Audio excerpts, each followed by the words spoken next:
It's a very busy morning, so we're going to get right to the breaking news. That explosion on a crowded street in Lower Manhattan. Yeah, there's the surveillance footage of the moment the device went off on 23rd Street in the Chelsea neighborhood. Bystanders running away, first responders rushing to the scene, 29 people taken to the hospital. And moments later, just blocks away, a second suspicious device was found. A pressure cooker with a cell phone and wires attached, all wrapped in a plastic bag.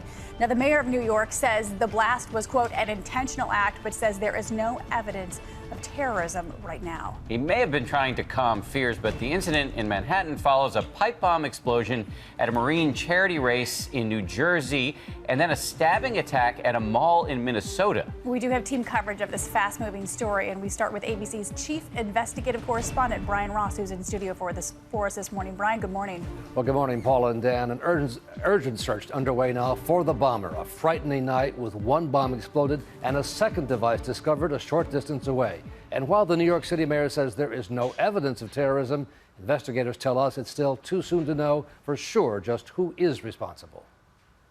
The bomb came on a final summer Saturday night in a popular neighborhood on the west side of New York City. This surveillance video inside a fitness center shows the blast just after 8:30. A white flash as glass shatters. 615. There was an explosion. There's units saying there was an explosion above a garbage pail. Have units stay off the block. We do want to be very clear. The early indications, the initial indications, is this was an intentional act. Officials say the bomb appears to have been placed in a toolbox left next to the construction trash container. In one video obtained by police, a man is seen crossing the street in the vicinity of where the object was left. The trash container was blown clear into the street by the force of the bomb. The ground shook and windows shook, and there was this big flash of light. Yet incredibly, no one was killed. There were 29 injuries here, one considered serious. 24 of these people have been transported to area hospitals with various degrees of scrapes, abrasions from glass, from metal. Then, 2 hours later, and just 4 blocks away, police discovered a second device. In what appears to be a pressure cooker, found inside a plastic bag with wiring and a cell phone attached.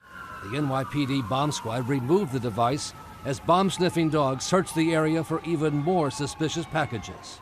And police at the NYPD Counter-Terror Center scanned surveillance videos from dozens of cameras, looking for clues as to who was responsible.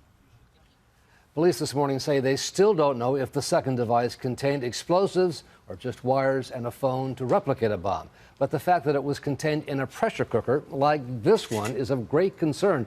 This simple kitchen device is a favorite of terrorists around the world. There are recipes and instructions to build a bomb online. And of course, the 2 bombs set off at the Boston Marathon were both contained in pressure cookers just like this one. Remember the innocent days when these were simple kitchen devices? Exactly right. Gone. Yes, exactly. And they still don't know exactly what was in this one, but they've taken it to a location where they have a controlled detonation. Thank you, Brian, our chief investigative correspondent. We'll be back to you later in the show. Thank you. Thanks again, Brian.